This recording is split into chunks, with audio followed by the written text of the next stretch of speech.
시편 82편 5절부터 8절입니다.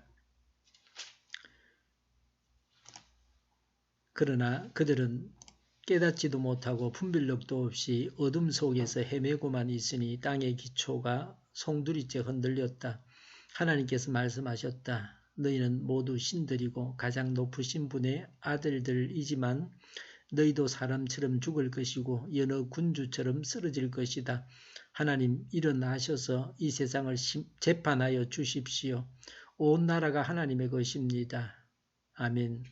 5절부터 7절에 신들, 인간 통치자와 재판장에 대해서 말씀합니다. 5절에 깨닫지도 못하고 분별력도 없이 어둠 속에서 헤매고만 있으니 라고 했습니다.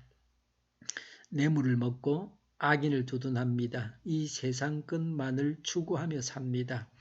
어떻게 백성을 다스리고 재판해야 하는지 모릅니다. 그래서 하나님의 엄중한 심판을 받게 됩니다. 심한 고통을 영원히 당해야 합니다.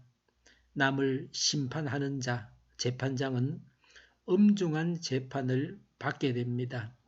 잘못 판결한 그 죄가 큽니다. 뇌물을 먹고 불의하게 재판한 것에 대해서 매우 중한 심판을 받을 것입니다. 권력자도 하나님 앞에서 심판을 받아야 합니다. 권세를 주신 하나님께서 맡겨주신 권세를 어떻게 사용했는지를 따지실 것입니다. 맡겨주신 분의 마음에 들게 사용해야 합니다. 우리는 자신에게 맡겨진 사람들을 잘 다스리고 있습니까? 자녀를 또 주위에 보살펴야 할 분들을 5절에 땅의 기초가 송두리째 흔들렸다고 했습니다.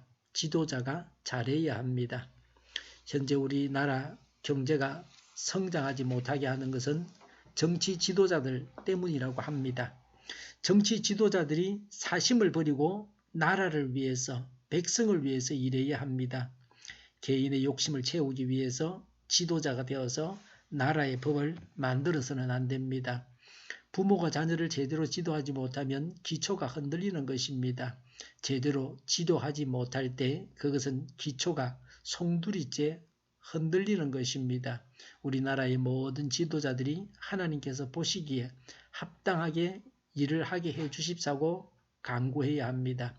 우리는 기도해야 합니다. 판사들이 공정하고 정의로운 재판을 하게 해 주십사고 불의한 재판으로 가득한 사회는 이미 소돔과 같이 하나님의 심판만 기다리는 타락한 사회입니다. 하나님의 심판의 도끼가 나무 뿌리에 놓여 있습니다. 재판정까지 썩었다는 것은 우리 사회가 완전히 기초까지 썩었다는 것입니다.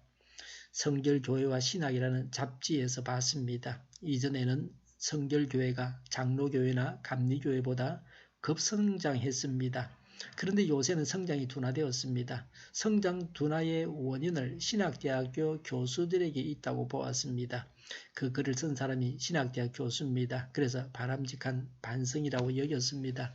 무엇이 문제라고 하느냐 하면은 사도행전 2장에 나오는 오순절 사건을 성령 세례를 받은 것으로 보고 이것을 교회의 성장의 원동력으로 보아야 하는데 그렇게 알고 가르치지 못했다고 지적하고 있습니다.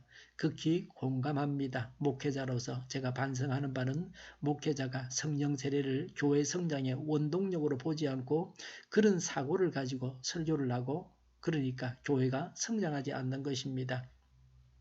7절에 너희도 사람처럼 죽을 것이고 여러 군주처럼 쓰러질 것이다 라고 했습니다. 하나님이 기뻐하는 지도자는 이 세상을 살 때는 특별한 사람처럼 보입니다.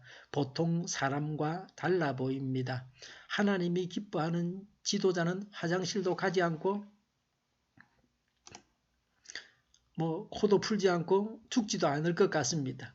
일반인들이 하나님이 기뻐하는 지도자를 볼 때 신의 경지에 있다고 볼 수도 있습니다. 옛날에는 왕들을 신으로 백성들이 숭배했습니다.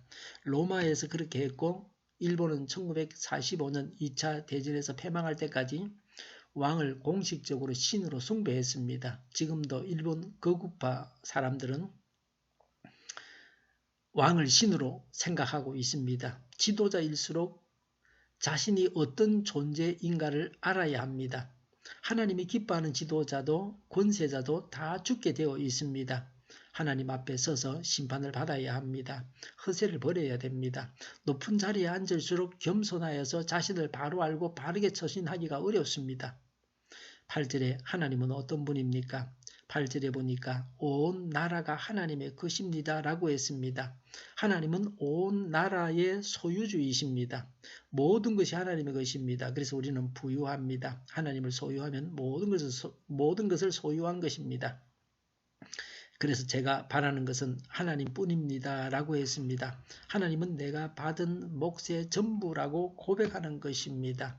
8절에 하나님 일어나셔서 이 세상을 재판하여 주십시오 라고 했습니다. 하나님은 이 세상을 재판하십니다. 하나님은 모든 사람들을 다 심판하십니다. 하나님의 마지막 심판대 앞에 모든 사람이 서서 심판을 받아야 합니다. 판단할 일은 하나님께 맡겨야 합니다. 우리는 사랑하고 하나님 말씀대로 기뻐하며 살아가면 됩니다. 하나님 앞에서 바르게 살아가야 합니다. 나에게 맡겨주신 것을 하나님께서 원하시는 대로 하나님의 뜻대로 사용해야 합니다. 기도하겠습니다. 하나님 앞에서 바르게 살아가게 하여 주시옵소서. 나에게 맡겨주신 것을 하나님께서 원하시는 대로 바르게 사용하게 하여 주시옵소서. 우리 동일교회가 만구는 집하게 하여 주시옵소서. 예수 이름으로 명하노니 모든 병만은 물러가고 몸의 모든 부분들은 온전하게 될지어다. 신유의 기적을 베푸셔서 지금도 저희의 질병을 고쳐주시옵소서. 저희와 교회와 이 나라의 민족을 불쌍히 여겨 주시옵소서. 독재 정권이 무너지고 적화 통일이 되지 않고 평화 통일을 이루게 하여 주시옵소서. 전쟁 위험이 사라지게 하시며 해구로 무장에서 균형을 유지하게 하여 주시옵소서. 신앙의 자유를 누리며 살게 하여 주시옵소서. 하나님을 대적하는 세력들이 바로 망하게 하여 주시옵소서. 국회와 정부가 하나님이 기뻐하시는 법만을 만들게 하시며 반성 경쟁인 모든 법과 영과 내규와 가짜 인권법이 폐기되게 하여 주시옵소서. 하나님이 기뻐하는 지도자를 세우셔서 이 나라가 번성하게 하여 주시옵소서. 지진이 나지 않게 하시며 출산율이 올라가게 하여 주시옵소서. 자녀를 낳고 살만한 성적으로 건전한 나라가 되게 하여 주시옵소서. 에너지 정책, 재활용품 정책을 제대로 세워서 집행하게 하여 주시옵소서. 늘 맑은 공기를 마실 수 있게 하여 주시옵소서. 한일 갈등이 해결되게 하시며 우리 모두가 올바른 분별력을 가지게 하여 주시며 오도하고 속이는 자들을 주님께서 즉시 멸하여 주시옵소서. 오늘도 오가는 모든 여정들을 지켜주시옵소서. 하나님 안에서 차고 넘치는 삶, 복된 삶을 살게 하여 주시옵소서. 감사와 찬양을 주님께 돌려드리며 예수님의 이름으로 기도하옵나이다. 아멘.